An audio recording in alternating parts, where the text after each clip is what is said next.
अमरावती जिल्ह्यातील तिवसा तालुक्यात निकृष्ट बियाणांच्या प्रश्नावरून शेतकऱ्यांचा संताप वाढत आहे।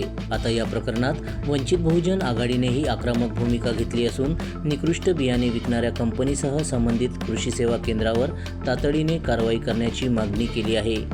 पेरणीचा हंगाम संपल्यानंतर अनेक शेतकऱ्यांच्या शेतात बियाणे उगवलेच नसल्याच्या तक्रारी समोर आल्या आहेत। या पार्श्वभूमीवर वंचित बहुजन युवा आघाडीचे जिल्हा महासचिव सागर भोवते यांच्या नेतृत्वाखाली तालुका कृषी अधिकाऱ्यांना निवेदन देण्यात आले। निवेदनात म्हटले आहे की आधीच आसमानी आणि सुलतानी संकटाचा सामना करणाऱ्या शेतकऱ्यांवर निकृष्ट बियाणांमुळे मोठा आर्थिक भार पडला आहे। त्यामुळे दोषी बियाणे कंपनी आणि संबंधित कृषी सेवा केंद्रावर कठोर कारवाई करण्यात यावी अशी मागणी करण्यात आली आहे। यावेळी तालुका अध्यक्ष मनीष खरे, जिल्हा सदस्य प्रमोद मुंद्रे, विनोद खाकसे, राहुल पखाले, दिनेश कांबळे, अमर कांबळे, अभिषेक मनोहरे, प्रतीक कठाणे यांच्यासह अनेक पदाधिकारी आणि कार्यकर्ते उपस्थित होते। दरम्यान सागर भोवते यांनी शेतकऱ्यांना मोफत बियाणे उपलब्ध करून देण्याची मागणीही केली आहे।